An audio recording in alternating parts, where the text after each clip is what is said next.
Thank you so much, Tracy.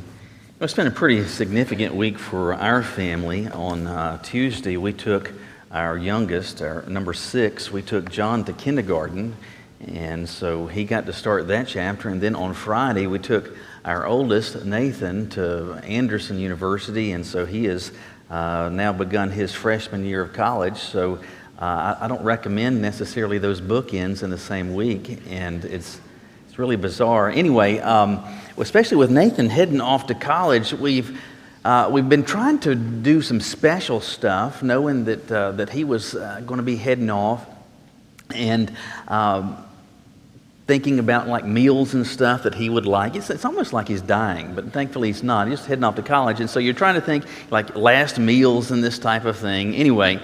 On Wednesday, I had gotten home for lunch, and I had seen this email from Sweet Frog, and it said something about, like, it was some, like, their anniversary or something, and it was like a no-way day. It was going to be $6 fill-up. It used to be $5, but, we're building back better and all this nonsense, and so it's $6 now, all right?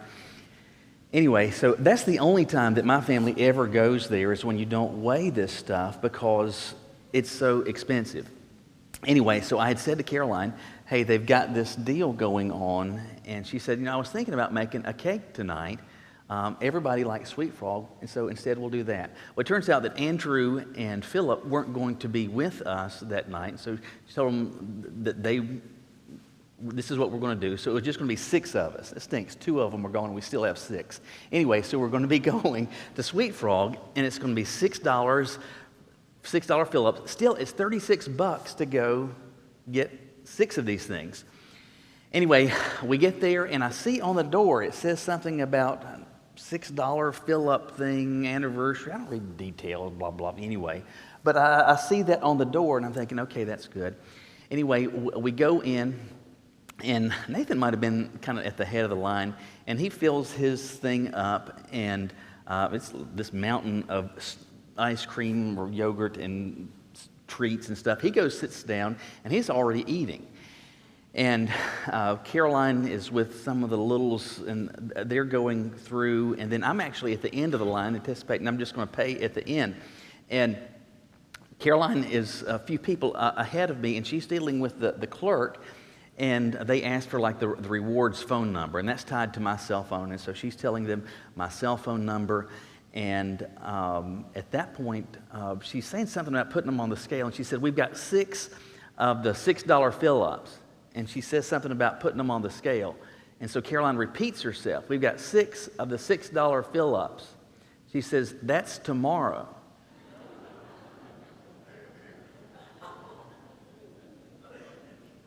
Well, so like when you go, when there's no weigh day, you're just thinking, how much can I cram in this thing, right?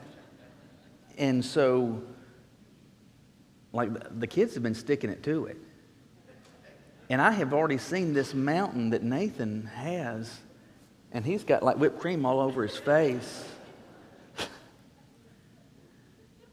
And the clerk is, and thankfully, she didn't say, go get me that one. We've got 5 sitting there. And I can't say, well, we'll be back tomorrow. Can you just put that back? I mean, I'm kind of committed. I think it was $54. So I gave her my left kidney.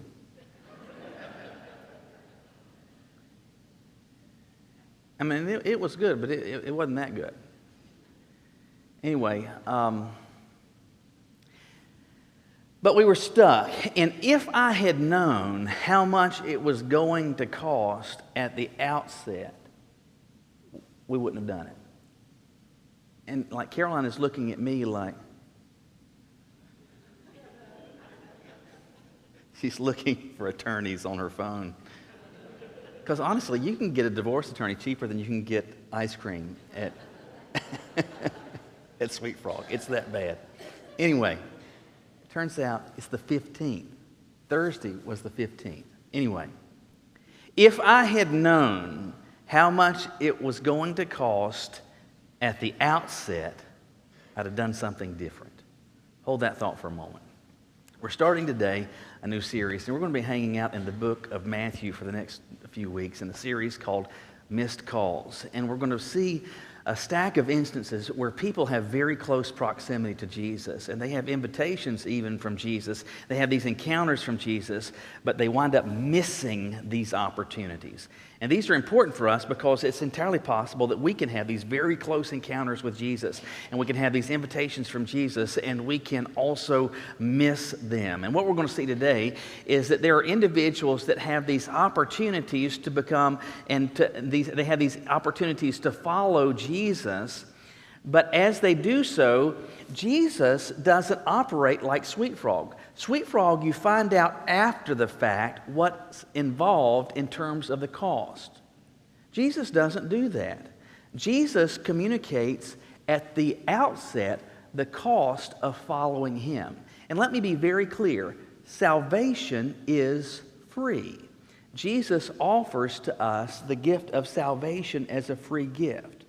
Salvation is a free gift, but he wants us to understand that following him is a costly proposition. He doesn't hide that fact. And we're going to see today that he keeps it no secret. And that poses for us the question this passage answers for us. What makes following Jesus costly? Look with me in your Bibles today to Matthew chapter 8. Matthew chapter 8. We're going to start reading with verse 18. There we read, starting with verse 18, when Jesus saw a large crowd around him, he gave the order to go to the other side of the sea. A scribe approached him and said, "Teacher, I will follow you wherever you go." Jesus told him, "Foxes have dens and birds of the sky have nests, but the Son of Man has no place to lay his head." "Lord," another of the disciples said, "first let me go bury my father." But Jesus said, "Follow me and let the dead bury their own dead." Now here we have two individuals where it seems that they have this opportunity to follow Jesus, and this opportunity is missed because of the cost of following him. And as we have this exchange recorded for us, it answers that question. What makes following him so costly? And based on what we see here, I believe it's pretty clear that this is the case. Following Jesus involves real sacrifice in varied forms. Following Jesus involves real sacrifice in varied forms. At this point in Matthew's gospel, it's still reasonably early in the public ministry of Jesus. He has already called the 12 disciples, and he's already engaged in public ministry. There are a number of miracles that have already occurred. He is going from place to place, and as he is going from place to place, he is teaching. And crowds are beginning to swell as he goes from place to place, and it stands to reason. People are curious as to see what Jesus is going to do next, curious as to hear what he is going to say next. And so we're told in verse 18 that a large crowd has gathered. What's Jesus going to do? And we're told that Jesus gives the order to go to the other side of the sea. Now, we don't have any more detail here other than what we read. It seems that he is telling the 12, hey, we're going to be leaving the presence of this large crowd. Maybe he's just trying to catch a break from the masses for a bit, but they're going to leave the masses for a bit. And so he's telling them we're going to head to the other side of the sea, likely the other side of the Sea of Galilee. And so as he's telling likely the 12, hey, let's get in the boat, guys, a scribe, which is a teacher of the law, and somebody who by vocation, their job is to be a copy machine, not of tax forms and of car loans, but of copies of the Word of God, Old Testament scriptures. That's his task. So we've been very familiar with what we know as the left-hand side of your Bible. Comes to Jesus, and likely this is somebody that has already been kind of a groupie. maybe following Jesus from town to town and place to place. And he's heard Jesus say to the 12, hey, let's head to the other side of the sea. And he's thinking, you know what, I would like to be a part of that group. And so he says, teacher, I will follow you wherever you go. Now, first of all, he calls Jesus teacher. And that's good because Jesus is a teacher. But it's interesting that in Matthew's gospel, there are a varied number of people that do call Jesus teacher. But every time that someone calls Jesus teacher in Matthew's gospel, while it is an accurate title, it is an insufficient title. And every time someone calls Jesus that in Matthew's gospel, it is always someone who lacks full belief. Such, it seems, is the case with this individual as well. But he says to Jesus, listen, I'll follow you, blank check, wherever you go. You want to go to the other side of the sea? I'm with you. You want to go to Reidsville? I'm with you there. Wherever it is that you say you want to go, I will go. This part of the 12, let's make it 13. Give me one of the shirts. Get my name embroidered on it. I am ready. I'll sign the contract. I am with you. All this stuff that you're talking about, I'm ready to sign up. I want to be one of your followers. And for us reading this, we would think, man, this is like fishing. And you've got a fish, this is a fish trying to jump in the boat. And what does it seem like Jesus does? Look at his answer. He says, foxes have dens and birds of the sky have nests. So pause there for a moment. What does that statement mean? It's very plain. Foxes don't and birds do not speak. But even though they don't speak, they have what, if they could speak, they would say, hey, this is my home. So a fox has a hole in the ground that's where they live. Birds have nests, and they move about from place to place, trees, wherever it is that they want to build a nest above your car, wherever it is that they want to erect their nest, that's their home, that's where they live. And Jesus says to this guy, hey, Jesus, I will go with you wherever it is that you want to go. And Jesus' response is not, out of the gate, I am so glad to hear that. He doesn't say, attention Kmart shoppers, I want everyone to listen. He doesn't say, Peter, James, and John, never have I heard such illicit faith just out of the gate like this. Everyone pay attention to this. Listen to this guy. He says, foxes have dens and birds have nests, but then he calls himself the Son of Man, referencing his own humanity. And he says the Son of Man doesn't have a place to lay his head. Now, with respect to the second half of the statement, what is Jesus communicating? In the first part, he says that foxes have homes, birds have homes, but he's saying that I don't. Now, just theologically for a moment, you might say, well, wait a minute. With Jesus, we have Jesus, God the Son. And doesn't the Bible say, doesn't the Bible communicate that God owns everything? I mean, he spoke everything into existence. The Bible says that God owns the cattle on 1,000 hills. He owns all the hills. He owns everything. Yes, it is the case that he owns everything, but this is speaking about how Jesus, who God the Son took on flesh, comes into the world. He disrobes himself of the glory and the splendor of heaven, the luxuries of heaven. He condescends into this world, and he does not have all of those luxuries. In fact, Jesus says, by his own admission, I don't even have the same luxuries and comforts that a robin has. I don't have the same comfort and luxuries that a fox has. And so as you're telling me, oh Jesus, I'll go with you wherever it is that you want to go. Name your date, name your place, pick the location. I am with you 100%. I'll go with you. Jesus says, I want you to know I don't even have a place to call home. Why in the world would Jesus communicate that to him? Because I believe very quickly, Jesus is wanting to cause this guy to understand what I believe he still wants people to understand, which is this. If you are going to follow Jesus, following Jesus, by definition, means that your experience will not be altogether different from his. For example, Jesus, in his own words, said that they hated me without cause.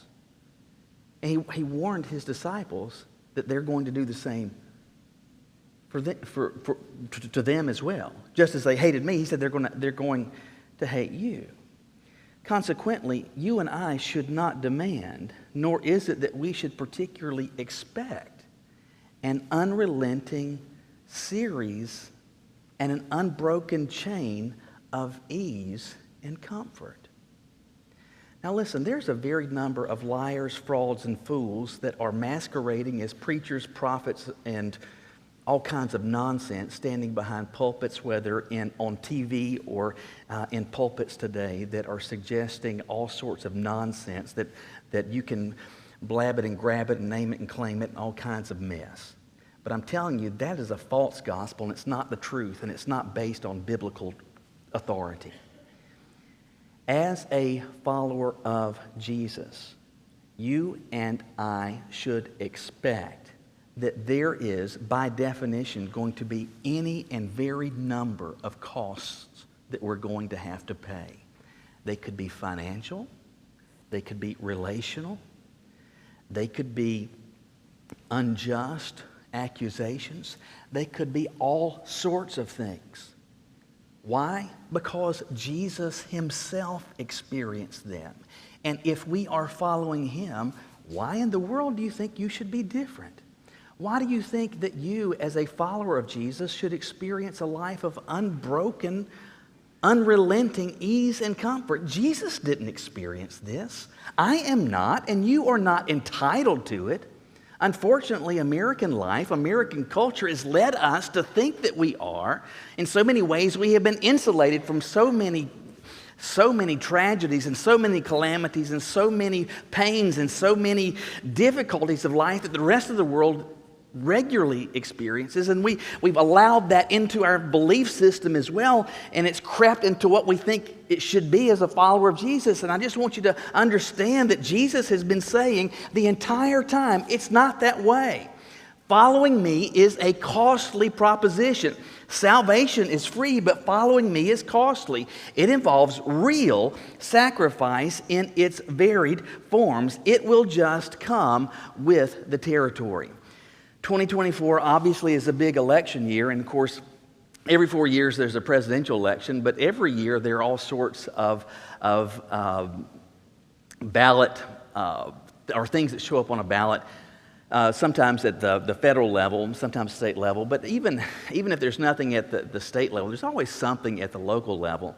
And oftentimes, it's not every year, but sometimes at the city level, sometimes at the county level, there will be ballot initiatives concerning bonds. And so there'll be a bond referendum.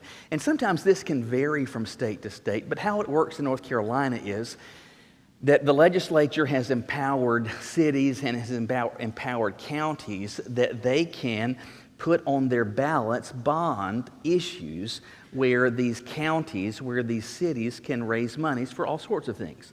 And so there will be bond referendums, and there have been bond referendums across the state for all sorts of things relative to Guilford County or to Forsyth or whatever. And so they can be for libraries. There'll be a library bond. There can be a school bond. There can be parks and rec. There can be water and sewer. There can be jail bonds, all kinds of stuff. And it's interesting that almost without exception, consistently bond referendums pass. Almost always. And I'm not here today to speak for or against it, but I just want you to think about how this works. Because most of the time, what people are thinking about when a bond issue or a bond referendum shows up on a ballot, you see on there parks. You like parks? You want some more parks? I like parks. Well, that's better than That's better than like a drug house. Yeah, let's have it.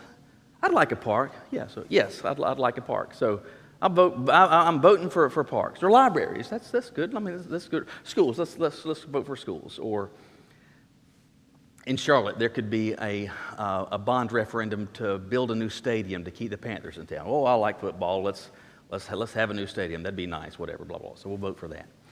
And so people vote for bonds, not realizing many times what's going on with a bond. When voters approve a bond, what they are saying to the county and to the city is this: we are granting you the freedom to do something, to borrow money. And if you borrow money, do you know what you have to do? You have to pay it back. All right, so let me ask you this. Why would a city or why would a county have to borrow money? Because they don't have enough. So we're saying we want to borrow money because we don't have enough. All right, so we're going to borrow money because we don't have enough so that we can do X. Well, when that bond becomes due, do you think they're going to have any more money? Well, how do you think cities and counties get money? They don't have any money. But you know who does? You got money. And so how do they get it? They raise your taxes. Now, but interestingly, bond referendums don't show up on ballots saying this: are you willing for your taxes to go up to pay for X? They don't say that. You don't see ads on TV and you don't see anything like this where it says, are you willing to pay a higher property tax rate? Are you willing to pay any of this to get that? That is never said. It's do you support libraries? Do you support keeping the Panthers in town? Do you support whatever? Do you support sewers? I do. I'm for sewers, very much so. Anyway, so many times what happens is the focus is just on what you want, and never on that it's actually going to cost. That same mentality creeps very much into our faith, where what we lead people to think is, what do you want? What do you want? You know what? I bet you'd like heaven. I bet you'd like streets of gold, gates of pearl. I bet you would like, I bet you'd like that 24/7 helpline. I bet you'd like that guidance. I bet you'd like that peace that passes all understanding. I bet you'd like that. And so we're going to talk about all of these things, and that is not at all to diminish those things. They are absolute realities.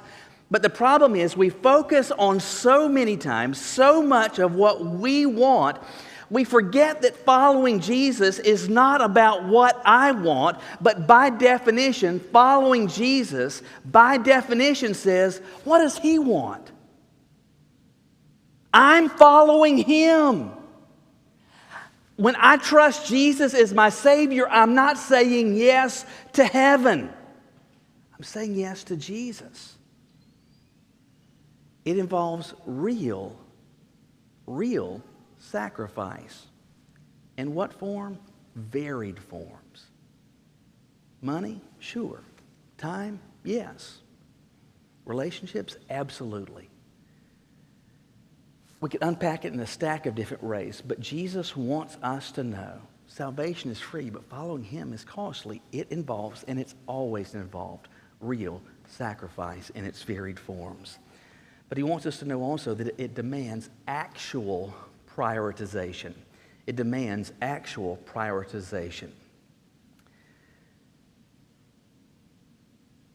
This scribe hears Jesus say about foxes having dens, birds having nests, but the Son of Man having no place to lay His head. Matthew doesn't tell us, but the context seems to suggest that this scribe is like, never mind. Never mind. That's Michael's speculation. Maybe he from that moment on started following, but it doesn't seem that that's the case. And in verse 21, we're told another of his disciples. And this is using the word disciple loosely. It's not talking about one of the 12. So here you have somebody that has been part of this large crowd that is mentioned in verse 18.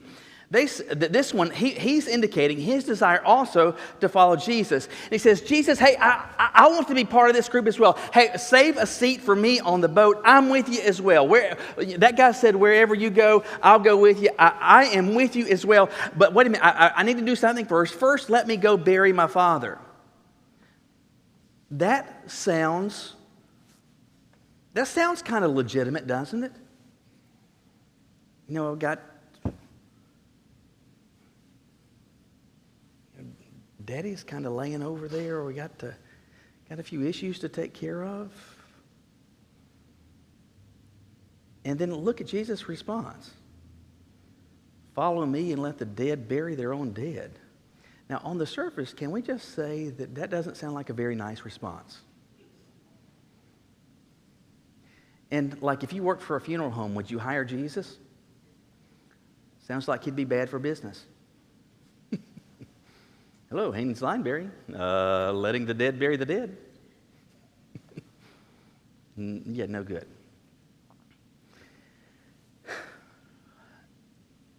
Is Jesus telling this guy, literally, hey, your dad has just died, but just leave him out in the yard? Is that what the indication is? I mean, after all, God has gone on record. You remember the top 10 list? Going back to the 10 Commandments? Honor your father and mother. Is Jesus, God the Son, saying somehow now that we need to dial that back now? That's just kind of the old way of doing stuff. And now what we need to do is, you know, kind of when you get on your own, just don't worry about it. They just let them figure it out. You know? I don't believe that that's at all what Jesus is communicating. And there's a fair amount of speculation as to what Jesus actually means with that statement about letting the dead bury the dead.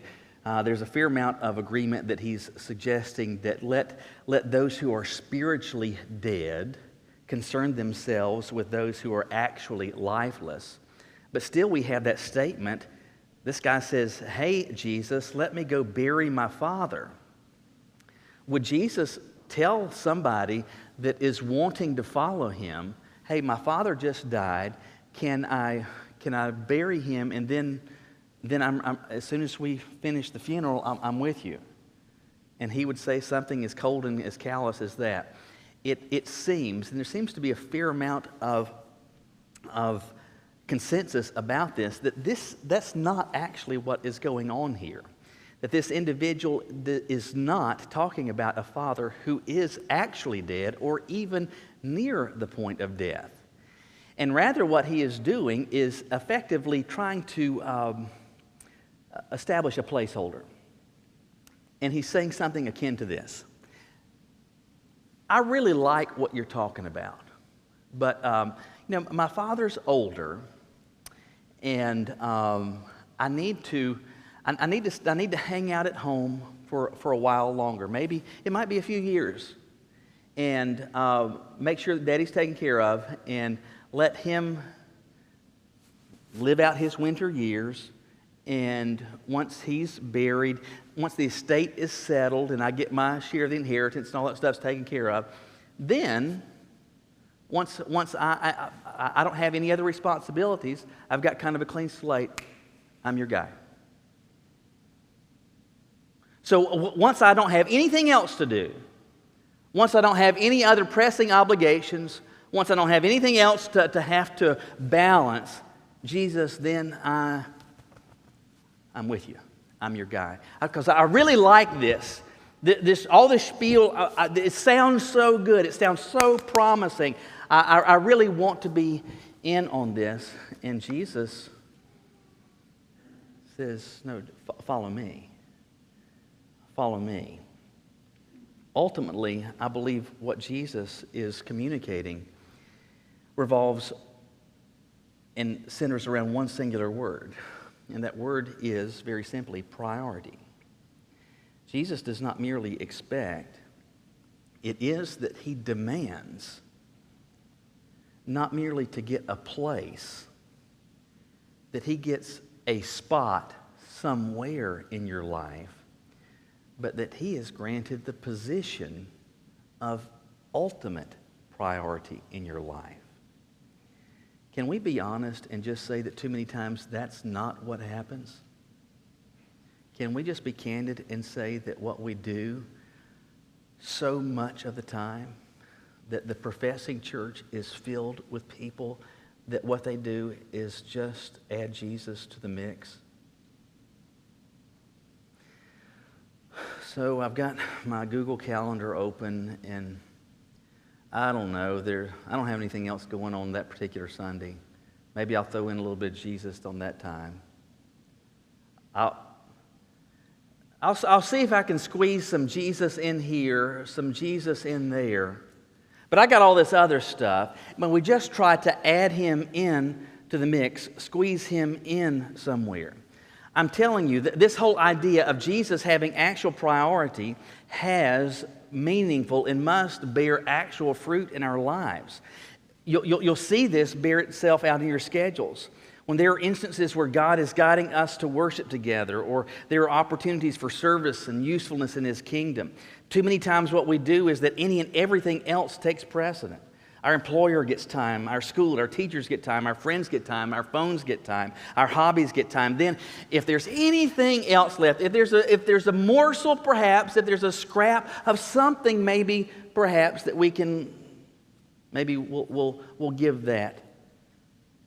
Unless there's a practice or something. Or maybe there's a game. No, we can't. It happens with our finances. We wouldn't dare give from God our first fruits, but if there's a 20 or a 50 laying around at the end of the month, maybe, just maybe, we would give that to him.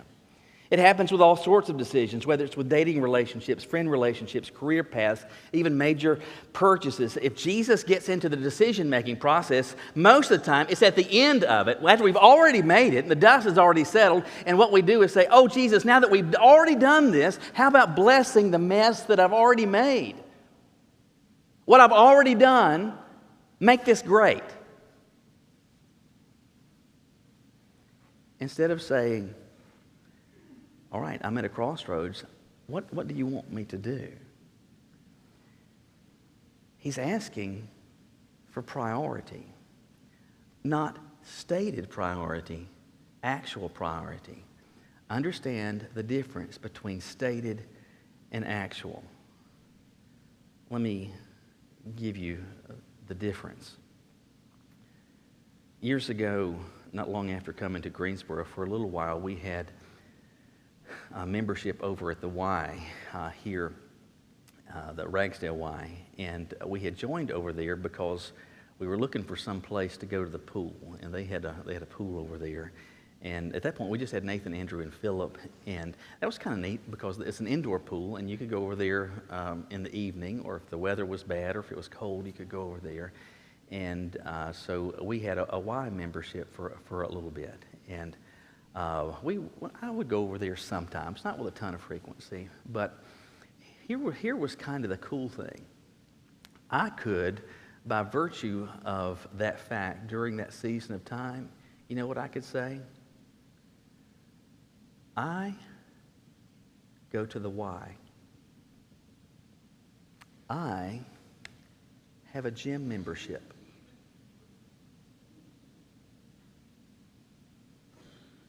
Take that. I could probably even get one of those magnets and put on my back that says Y on my bumper. Look at me. I go to the Y. I go to the gym. Now, I could state that. I could say that. But that's not actually the truth, is it? That's not actual reality. The actual reality is that sometimes I would take the boys over there to go swimming. I didn't go to an exercise class. If I did, I'd be like, look at those suckers. I mean, I walked past where the exercise equipment was. I went to where the gym was occasionally. I technically had a membership to where there was a gym, but I didn't actually go there. I didn't actually participate in this. And listen, so many times it is the case that we understand what the right answer is. And we will say, oh, it's God first, it's family second, and then everything else third. And we will state that. We will say that. But actually, is that the case? I think too many times all of this skewed perspective stems from a faulty notion of Jesus and how he operates in the first place.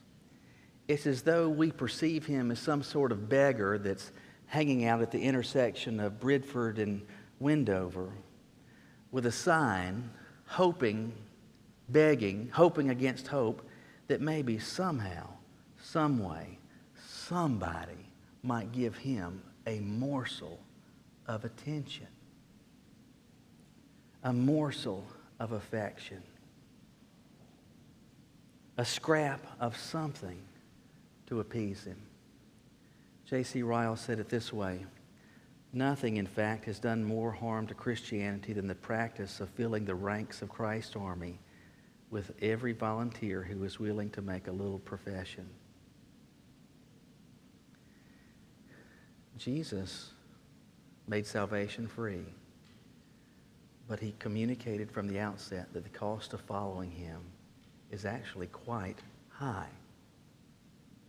It's going to involve real sacrifice and involves making him an actual, not merely a stated, priority. So this leads me with two questions today. Are you one of those followers? Are you? And secondly, if yes, if you'd say, I am, and I know that, is there and has there been any sacrifice?